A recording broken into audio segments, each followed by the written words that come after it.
Hello, and welcome back. Some endings arrive with a slammed door, a raised voice, a name never said again. But most endings aren't like that. Most goodbyes are never spoken out loud.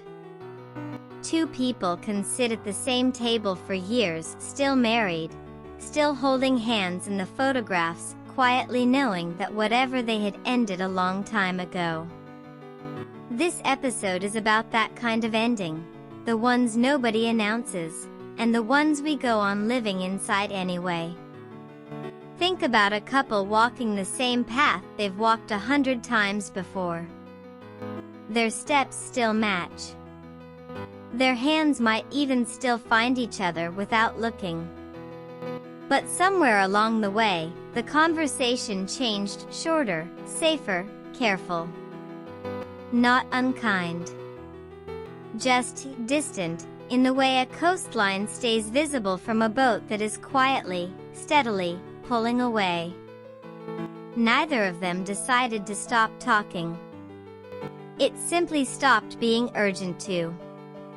There is almost always a last ordinary day. Not a dramatic one, an ordinary Tuesday, a shared dinner, a joke that still landed.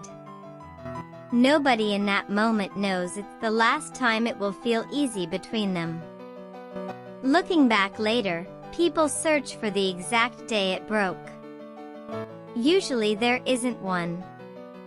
There's only a slow dimming, like the sky after the sun has gone but before anyone thinks to turn on a light. Some things end all at once.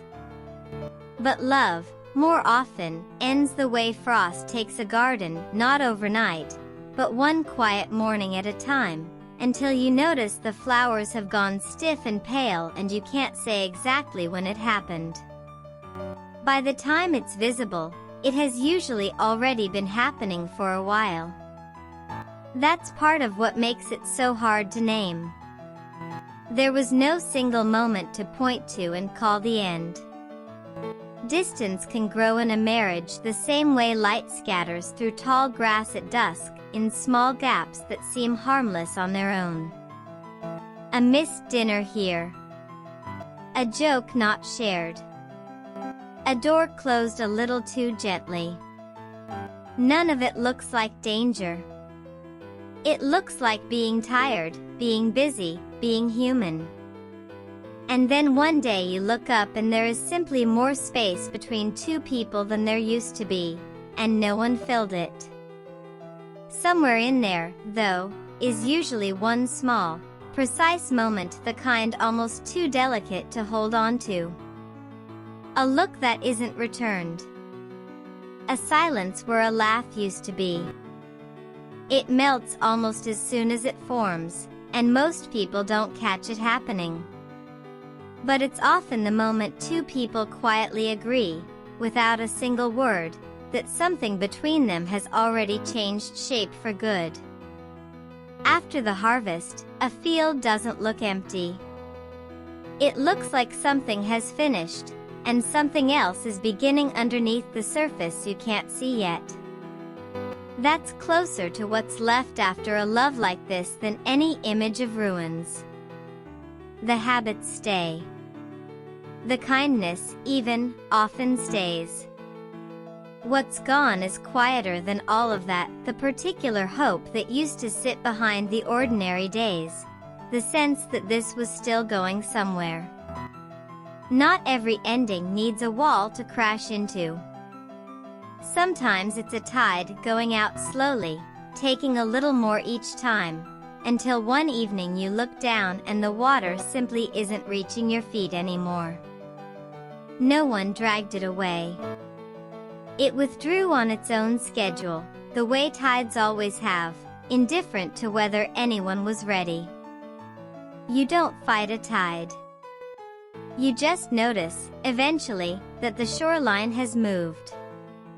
This isn't only about romance, either. Friendships end unspoken all the time, two people who simply stop calling, who tell themselves they're both just busy, until years have passed and neither one remembers who stopped first. A field can be full of the same flower and still, some blossoms fade before others, quietly, without the ones beside them noticing right away. Loss like that rarely announces itself.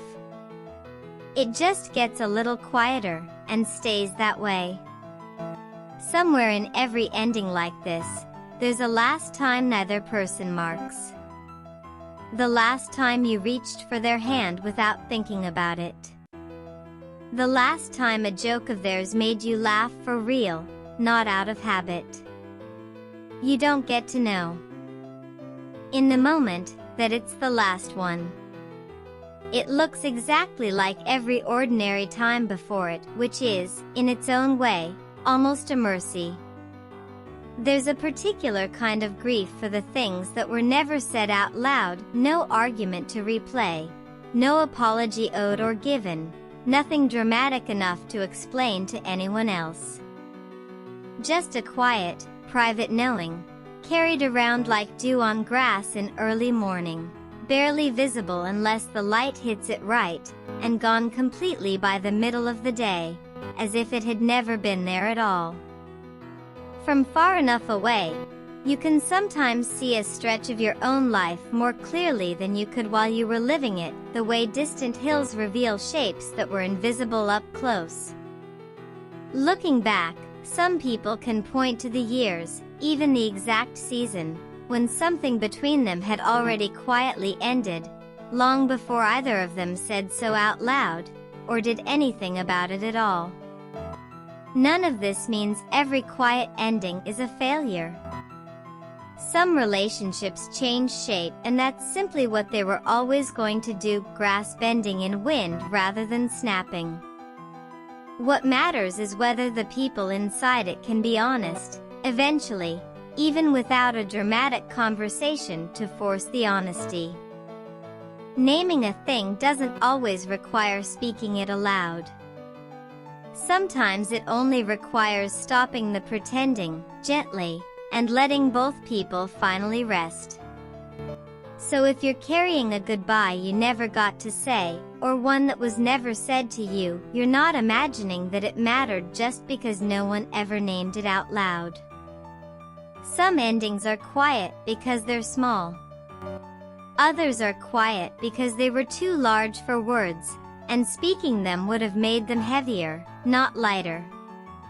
Thank you for spending this time with me today. Take care of yourself, and I'll see you next time.